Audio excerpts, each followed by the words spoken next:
안녕하십니까. 3월 8일 화요일 정례 브리핑을 시작하도록 하겠습니다. 우리 정부는 관계부처 간 긴밀한 협의를 거쳐 국무조정실 주관으로 오늘 오후 3시에 우리 정부의 독자적 대북 제재 조치 계획을 발표할 예정이며 외교부로서도 이에 따라 필요한 조치를 추진해 나갈 것입니다. 이와 관련 우리 조치에 대해서는 미, 일, 중, 러 등 관련국에 대해 사전 설명하였습니다. 우리 정부는 유엔 회원국들이 이번 안보리 결의 2270호를 확실하게 이행하도록 긴밀히 공조하면서 양자 다자적 차원의 추가 제재를 위해 계속 노력하겠다는 박 대통령님의 언급과 같이 주요국과의 공조를 통해 대북 압박 시너지 효과를 창출해 나가고 있으며 북한의 진정한 변화 유도를 위한 국제사회의 대북 압박 강화를 지속적으로 선도해 나갈 것입니다. 두 번째로 윤병세 외교부 장관 인권이사의 고위급 회기 출장과 관련한 후속 조치에 대해 말씀드리겠습니다. 윤 장관은 제31차 유엔 인권이사회 고위급 회기 기조연설에서 심각한 북한 인권 상황에 대한 국제 공조 강화 필요성을 언급한 바 있으며 인권이사회에서는 이달 말 북한 인권 결의가 채택될 예정입니다. 현재 EU 그리고 일본 등을 중심으로 결의 초안이 작성되어 핵심 그룹 국가들 간 논의가 진행 중에 있으며 우리나라도 보다 강화된 내용의 결의가 채택될 수 있도록 논의에 적극 동참하고 있습니다. 세 번째로 임성남 외교부 제1차관은 3월 9일 수요일 캄보디아 프놈펜을 방문하여 롱 비살로 캄보디아 외교부 정무차관과 제3차 한 캄보디아 공동위원회를 갖습니다. 임 차관은 롱 비살로 정무차관과 정무, 경제, 개발협력 등 폭넓은 분야에서 양자 현안을 점검하고 특히 현지 진출 우리 기업의 애로사항 해결을 위한 캄 측의 관심과 지원을 요청할 것입니다. 아울러 양 차관은 유엔 안보리 대북한 제재 결의 2270호의 이행을 포함한 전방위적 대북 압박을 위한 한 캄보디아 간 협력 방안에 대해서도 의견을 교환할 예정입니다.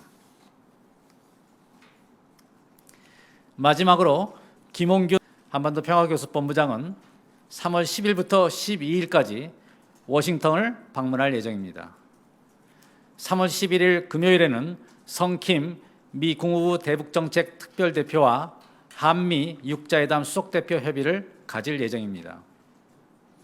양측은 최근 북한의 도발 가능성을 포함한 한반도 정세에 대한 평가를 공유하고 안보리 결의 2270호와 각국 독자 제재 조치들의 충실한 이행을 통해 북한의 행동을 변화시키기 위한 다양한 공조 방안 그리고 향후 주요 외교 일정 등에 대해 심도 있는 협의를 가질 예정입니다. 한미 양국은 현 단계에서는 전례 없이 강력한 안보리 결의 그리고 독자적 제재 조치들의 충실한 이행에 집중해야 한다는 데 인식을 같이 하고 있으며 향후 북한과의 그 어떠한 대화에 있어서도 비핵화가 최우선이라는 일관된 원칙을 견지하고 있습니다. 미 측도 이러한 입장을 여러 차례 공개적으로 분명히 밝힌 바 있으며 이러한 원칙은 오늘 외교부 고위 당국자와 주한 미국 대사관 접촉 과정에서도 재확인된 바 있습니다. 이상입니다. 그럼 질문을 받도록 하겠습니다. 감사합니다.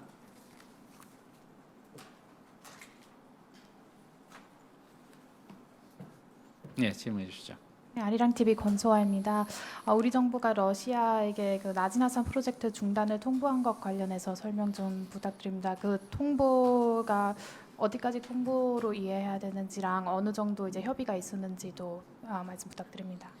네, 저희가 러시아 측의 외교 채널을 통해서 사정 설명한 것은 우리 정부의 대북 독자 제재의 주요 내용과 그 방향에 대해서 설명을 했습니다. 구체적인 사항에 대해서는 조금 있을 3시 국무조정실 브리핑에서 확인해 주시기 바랍니다. 네. 예, 세계일보 염료섭 기자입니다. 아까와 연장선상에 있는 질문인데요.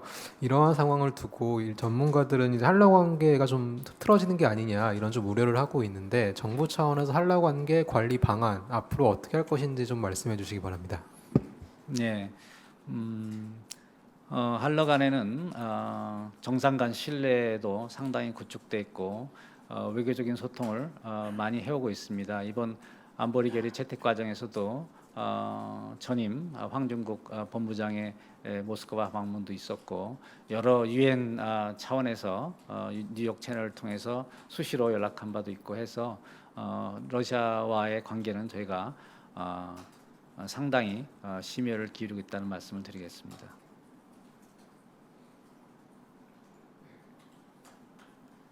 네, 질문해 주시죠. 일본 도쿄신문의 우에노 기자라고 합니다. 어젯밤에 유엔 여성차별철폐위원회에서 위안부 문제에 관한 보고서가 나왔습니다. 그에 대한 한국 정부의 입장하고 이 보고서가 앞으로 한일 관계나 한일 합의에 미칠 영향에 대해서 설명 부탁드립니다. 그 질문 두 가지를 제가 따로 답변을 드리기보다는 전체적으로 말씀드려서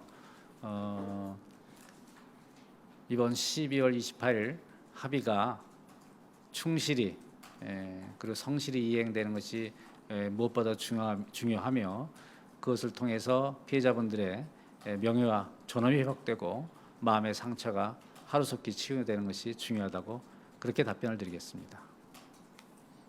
네. 한겨레 신문 이재훈입니다. 네. 관련된 추가 질문인데요. 계속 원칙적인 얘기를 반복하시는데 그 어제 유엔 여성차별철폐위원회 전문가 패널에서 채택한 성명에 보면 이런 문구가 있습니다. 그 한일 12.8 합의에 불가역적으로 문제를 해결했다는 접근은 희생자 중심의 접근 방식을 채택하지 않은 것이다라고 12.8 합의의 불가역적, 최종적 이 표현을 문제 삼고 있습니다. 이 문제 제기에 대해서 정부 견해를 밝혀주시죠. 예. 12월 28일 한일 합의의 주된 목적은 바로 피해자분들의 존엄과 명예 회복 그리고 마음의 상처의 치유입니다. 이런 차원에서 우리 정부는 이번 합의에 이르기까지 피해자와 관련 단체들의 의견을 수렴하고 또 일본 측과의 협의 과정에서도 이러한 피해자 측의 의견이 반영될 수 있도록 최선의 노력을 경주한 바 있습니다. 그 결과 몇 번 말씀을 드렸습니다마는 이번 합의를 통해서 일본 정부의 책임이 최초로 표명되었고 내각 총리 대신 명의의 공식적 사죄와 반성 표명이 있었고 또 우리 측이 설립하는 재단에 일본 정부 예산의 일괄 출연이라는 합의를 도출해냈습니다. 이것은 바로 그간 피해자분들과 피해자 단체들이 요구해온 핵심 사항이 최대한 반영된 것이라고 할 수 있습니다. 정부는 앞으로 후속 조치 이행 과정에서도 이러한 피해자분들과 관련 단체들의 의견을 수렴하고 반영하기 위해서 계속 노력할 계획입니다. 네. 지금 답변의 취지는 그러니까 유엔 여성차별철폐위원회 성명에서 얘기한 불가역적 문제 해결이라는 게 피해자 중심의 접근 방식을 채택하지 않았다라는 것에 대한 반론으로 이해해야지 될 것 같은데 맞나요? 그러니까 지금 말씀하신 건 충분히 피해자들 의견 청취하고 명예회복 뭐 그런 식으로 풀어가겠다라고 말씀을 하신 거잖아요. 이 코멘트에 대해서 답변을 해주세요. 지금 성명의 네. 이 코멘트에 대해서. 성명이 아니라 권고라고 알고 있고요. 그 인권위 산하 공식 기구에서 일본을 상대로 한 그 심의에 대한 권고에 대해서 저희가 정부 차원에서 공식적인 논평이라든지 이런 것에서는 적절치 않고요.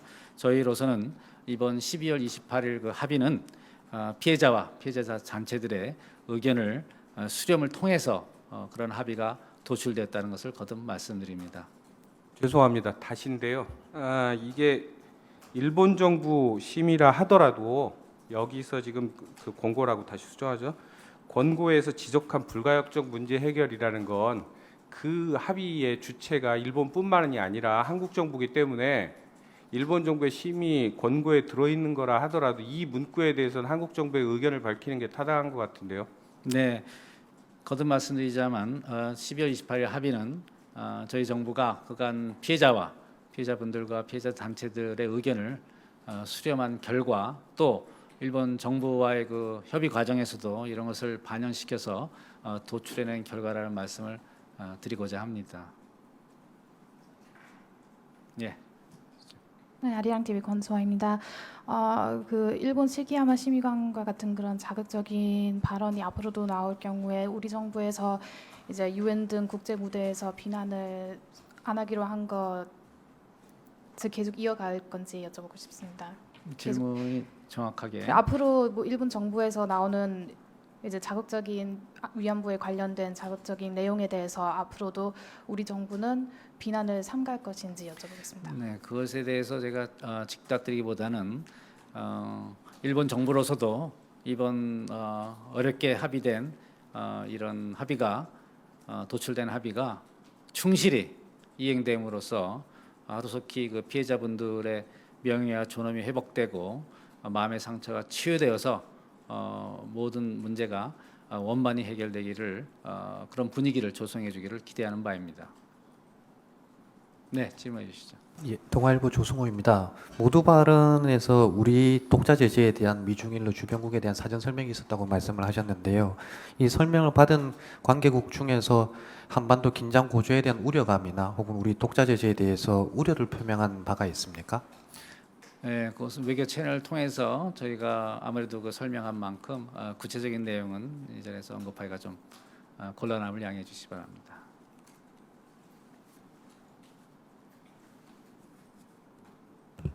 네. 연합뉴스 김효정입니다. 이제 일각에서 이제 이번에 남북러 협력 사업이 저희 정부의 독자 제재로 타격을 받을 수도 있다는 관측을 많이 하고 있는데 이런 상황에서 우리 정부의 주요 외교 구상 중 하나인 유라시아 이니셔티브가 위축되는 것이 불가피하다는 관측이 가능할 것 같은데요. 이거에 대해서 저희 정부의 입장은 무엇인지 궁금합니다. 저희로서는 전혀 그렇게 보지 않고 유라시아 이니시티브는 저희의 그 대북 독자 제재 조치와는 별개로 충실히 이행되고 더욱더 발전해 나갈 것으로 생각하고 그러한 방향으로 러시아 측과 적극 협의해서 협력을 해 나갈 방침입니다.